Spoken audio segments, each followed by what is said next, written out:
Okay, so this is gonna be my little therapy setup because about in a little over an hour, I have my first therapy session in years.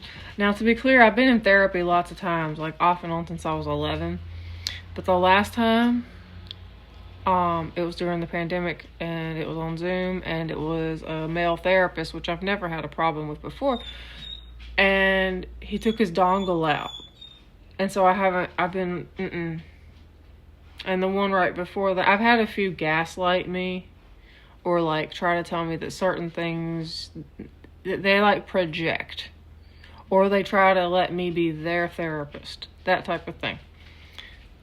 So I don't have high hopes for this. It's free therapy through my husband's work, so you get what you pay for. But I have a hard time with people who aren't very smart when it comes to psychology. I majored in psychology, double majored with philosophy. Just because I didn't go into it as a career doesn't mean it hasn't stayed an obsession. Like, I have suicidology textbooks. Dangle dongle. See, that's what happened on Zoom, man. Where's my pomegranate juice? Oh, man. So, this is going to be my little therapy setup for me to talk about some cliche nonsense like my childhood. And I know they're going to ask me, like, oh, what's your goal? What's your goal in therapy? And it's like, hey, it's your job to tell me that. You got to tell me what's wrong with me. I don't know. I know it's something. But hey, I figure I'd give it a shot. Especially to help deal with, I don't know, whatever. Because it seems to me that therapy and psychology in general, like as a field, has gone down significantly since I was a teenager. And they used to just overprescribe tons of antipsychotics to literally every teenage girl. But, like, my concern is that this is going to be some dumb bitch who cares and uses words like unhoused. Like, if I talk about the fact that, like, I lived in a van when I was a teenager for a while and was homeless, and they want to call me unhoused, no, I was homeless.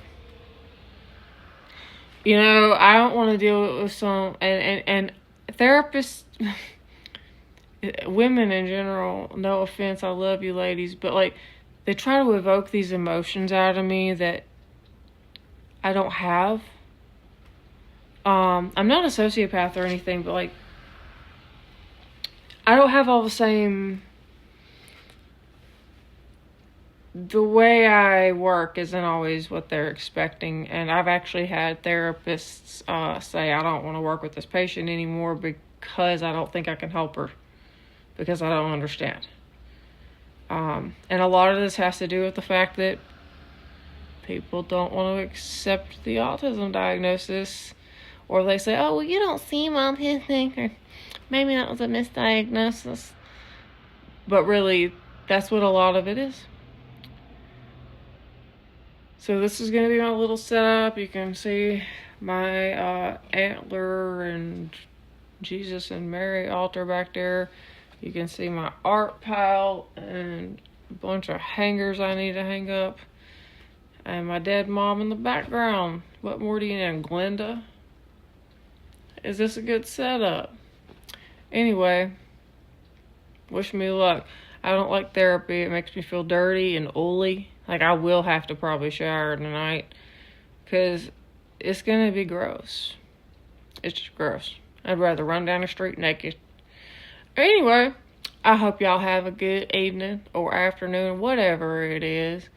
And if you're in therapy, congratulations.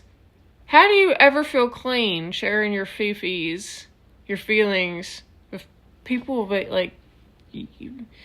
I used to pay $75 twice a week to talk to this therapist who was an Orthodox priest and really smart, elderly man, but he used me as his therapist. He should have been paying me. But he had like this infatuation. I don't know, man.